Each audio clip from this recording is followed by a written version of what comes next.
Bloody hell, this video just doesn't want to make itself. Response reaction. Is it really when only when we're sedate and calm and whatever? Is it only then that we can call it a response? Absolutely not. Like I said, I believe in sour power. So if something plays on my mind and I feel like I shoulda, coulda, woulda, I kind of before I was a little bit of a pushover. Um, Also now I kind of choose my battles, so to speak, in the sense that I get the feeling very, very quickly when I am the hand of karma, when I am the um, a situation occurs, so that by what I'm gonna say or by what I'm gonna do, I'm gonna bring awareness to the other party as well. So that's what I mean by the hand of karma. So I see a lot of purpose and I see a lot of use and benefit in speaking or responding in a way that may not be considered nice, positive, and all that judgment. And this is what differentiates the response versus reaction, because this is what differentiates it, the judgment on it. So I have times when I do choose to respond um, to rudeness with rudeness, to bitch with bitch. I'm fluent, um, and to kind of give that which I'm getting for the purpose. But I see it. I let the person know that I've seen, I've heard, I thought about it. So I'm not saying knee jerk, and I'm not saying reaction. But I do have many times when I let my response rip the person a new one.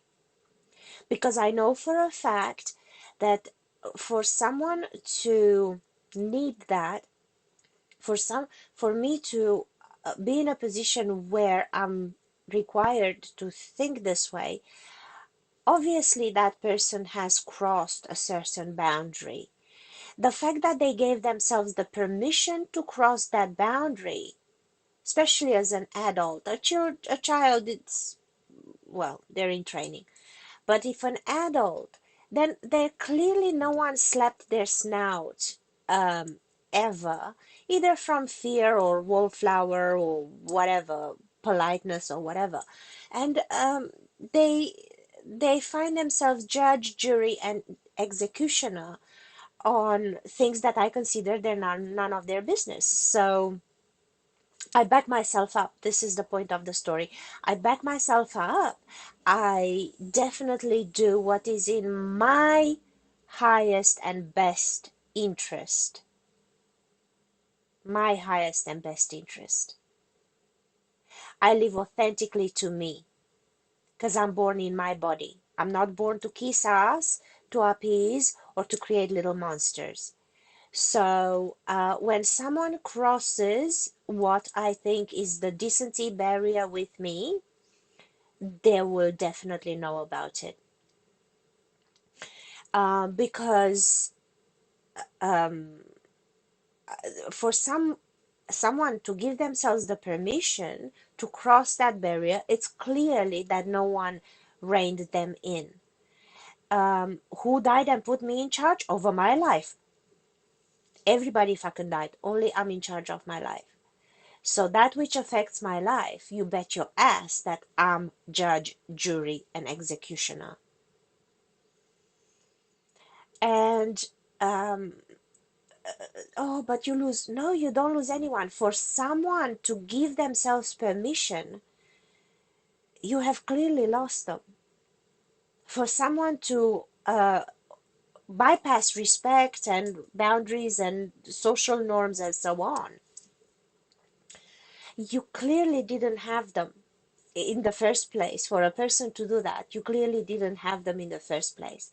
So this means that you can't lose them, because they whatever you say, the fact that they gave themselves permission to put you in this situation, um, says all you need to know about how much you had their friendship, or had their love, or had their whatever. So I do believe in responding with your truth, even if it's emotional, even it's so. Insert your judgment here. Do I say that, oh, shoot first, ask questions later? No, I didn't say that. So if you have here ears here, please, because that's not what I said. I said that yes, emotion, yes, expressing your truth, yes, tearing them a new one if so is required, and defending, standing in defense of yourself. You have to have your own back.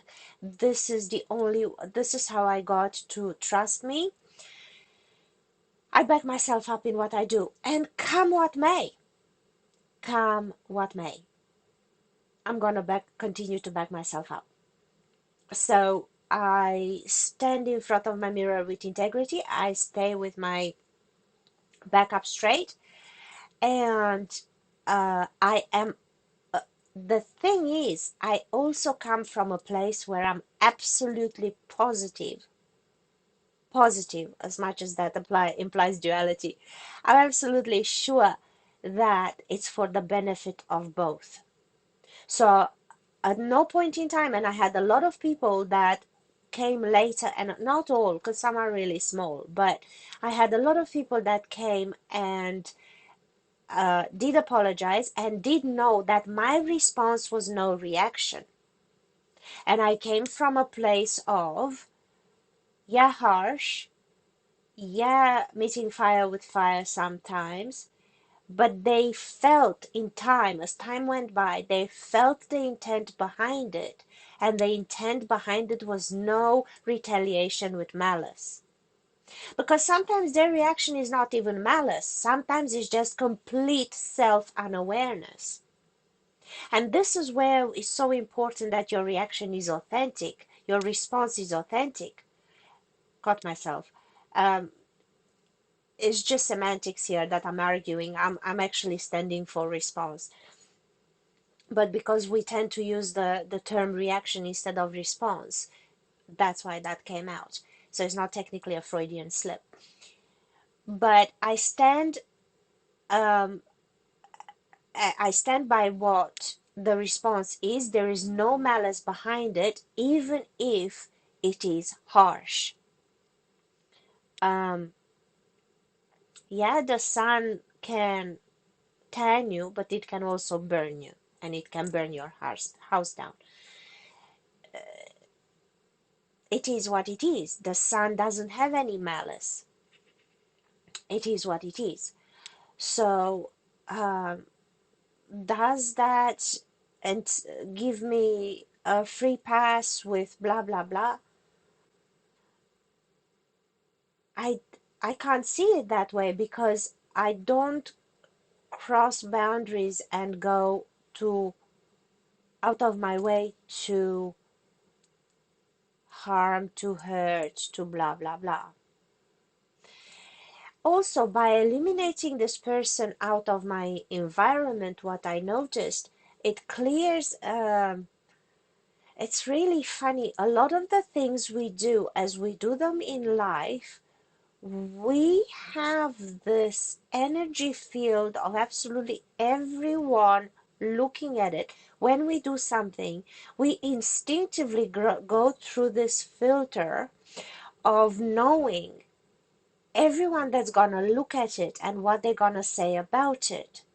And if you have a toxic pollutant there, a person that pisses on your parade all the time, instinctively that person, even when they don't interact with you, because before you do that, you go that through that internal filter, it may very much